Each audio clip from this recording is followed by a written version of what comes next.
पृथ्वीराज चौहान, जिन्हें राजा पृथ्वीराज तृतीय भी कहा जाता है, भारतीय इतिहास के एक वीर और प्रसिद्ध राजा थे। वे चौहान वंश के शासक थे और दिल्ली तथा अजमेर के राजा के रूप में प्रसिद्ध हुए। उनका जन्म 1179 में हुआ था और उन्होंने 1178 से 1192 तक शासन किया। प्रमुख तथ्य: वंश और राज्य।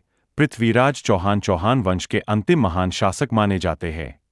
उनका साम्राज्य वर्तमान राजस्थान, हरियाणा, पंजाब और दिल्ली के कुछ भागों तक फैला हुआ था।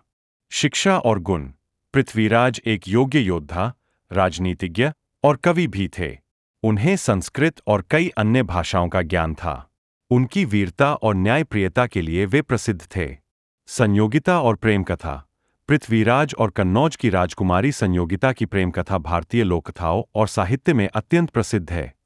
यह कथा पृथ्वीराज रासो में वर्णित है, जिसे चंद बरदाई ने लिखा था।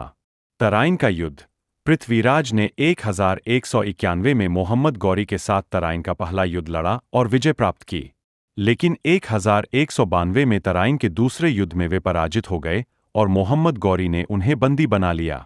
मृत्यु: पराजय के बाद पृथ्वीराज को अफगानिस्तान ले जाया गया, जहां उनकी मृत्यु हुई।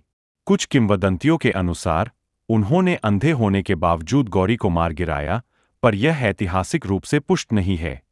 विरासत: पृथ्वीराज चौहान को भारत के अंतिम हिंदू शासकों में से एक माना जाता है, जिन्होंने दिल्ली पर शासन किया।